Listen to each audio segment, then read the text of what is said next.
Hello friends, आज हम लोग प्रॉफिट एंड लॉस पे कुछ इंपॉर्टेंट क्वेश्चंस जो भी रिलेटेड होंगे टॉपिक से उनको हम लोग सॉल्व करेंगे। ठीक है, तो कुछ क्वेश्चंस हैं, देखिए। जैसे कि क्या पूछता है, ये क्वेश्चन बोल रहा है कि फुटकर विक्रेता थोक विक्रेता से 40 पेन 36 पेनों की कीमत में खरीदता है। ठीक है, इस तरह के क्वेश्चन बहुत पूछे जाते हैं, बहुत इंपॉर्टेंट क्वेश्चन होते हैं।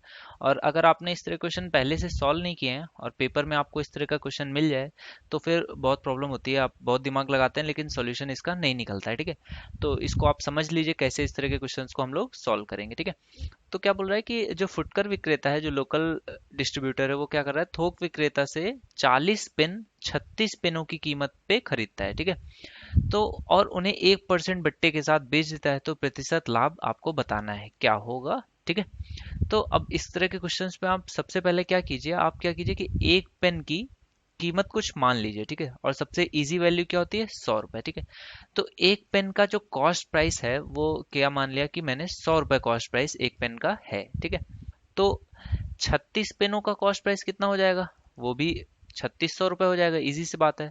और वो क्या बोल रहा है कि जो 40 पेन है वो उसने कितने पे खरीद लिए, 36 पेनों की कीमत पे उसने खरीद लिए हैं।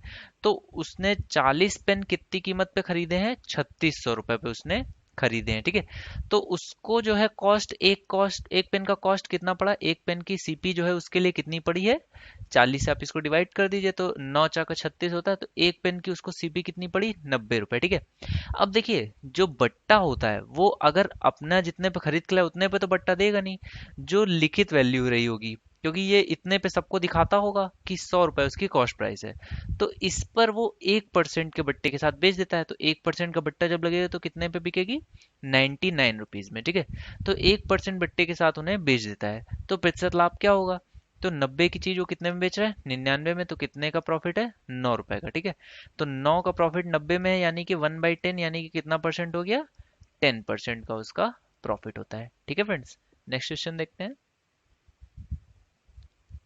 अब देखिए ये क्वेश्चन भी इजी सा क्वेश्चन है, इसको जल्दी से समझ लीजिए।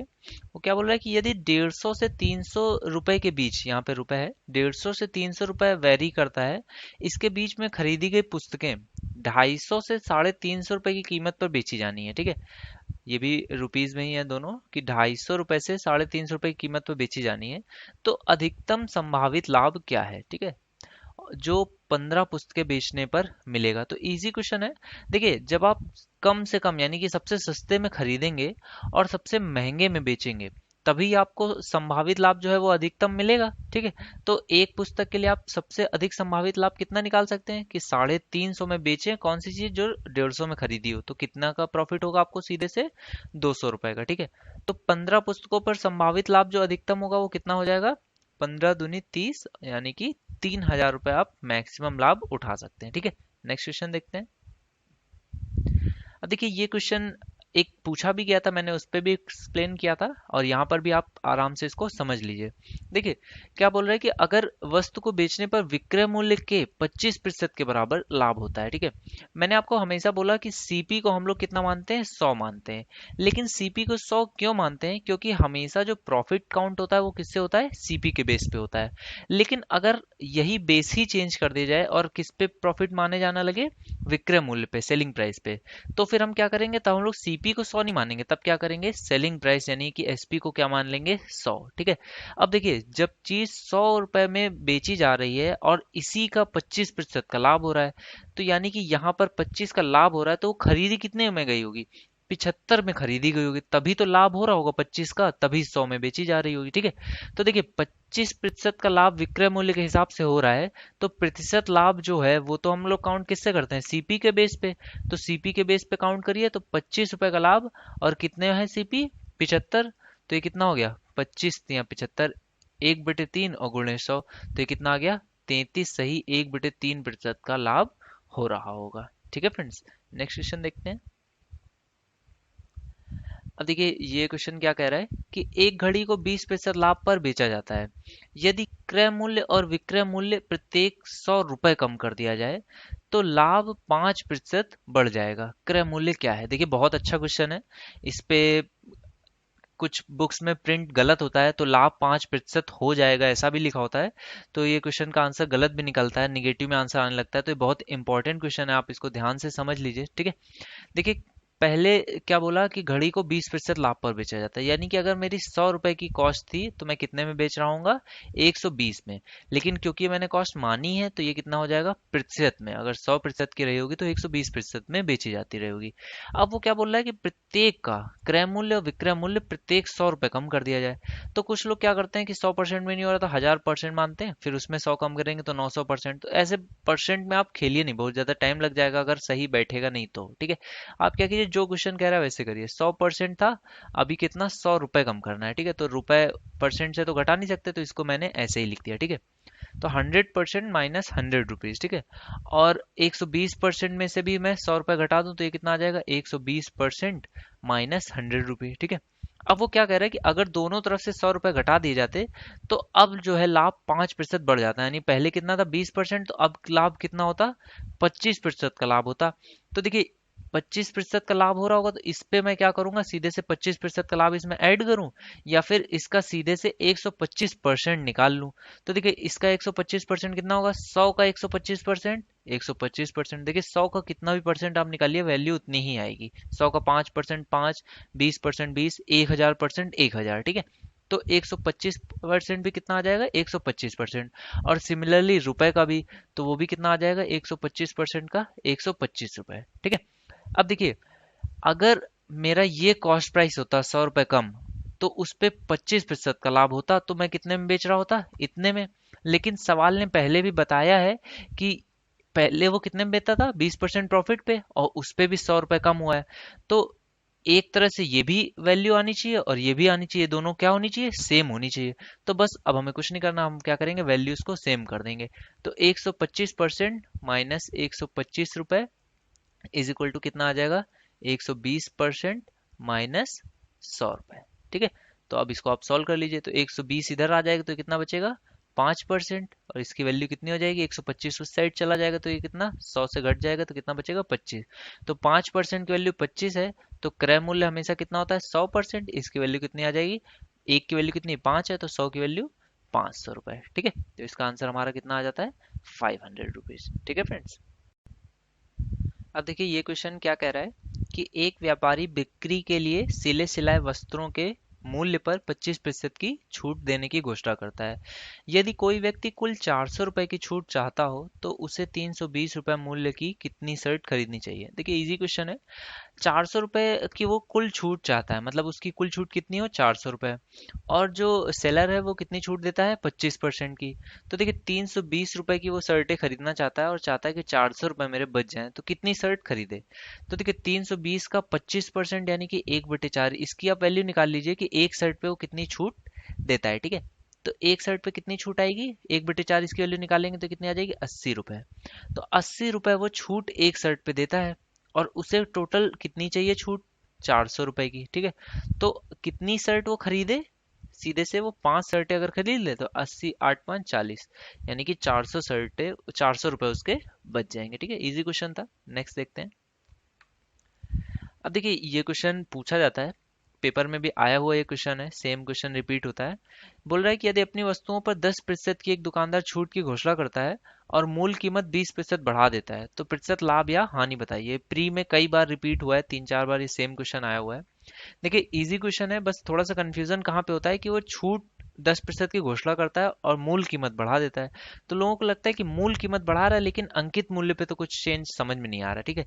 तो इसमें यह है, देखिए, मूल कीमत पहले मान लीजिए कि 100 रुपए थी, तो 20% बढ़ा दी तो कितनी हो गई? 120 रुपए, ठीक है। अब जो ये कीमत जो बढ़ाई, यही असल में प्रिंट वो करेगा ना बढ़ा करके, ठीक है। तो प्रिंट वैल्यू कितनी हो गई है? 120 रुपए, ठीक है। अब इसी पर वो छूट देगा, तो छूट कितनी है? 10% की छूट दे रहा है। 10% 120 का कितना हो जाएगा? 12। तो ये कितना घट के आएगी? 108 रुपए, ठीक है। तो अब उसका प्रॉफिट कितना हो रहा होगा? देखिए, 100 से 108 में बेच रहा है तो कितने का प्रॉफिट हो रहा है? 8% का लाभ हो रहा है, ठीक है। नेक्स्ट क्वेश्चन देखते हैं। अब देखिए, ये क्वेश्चन क्या कह रहा है।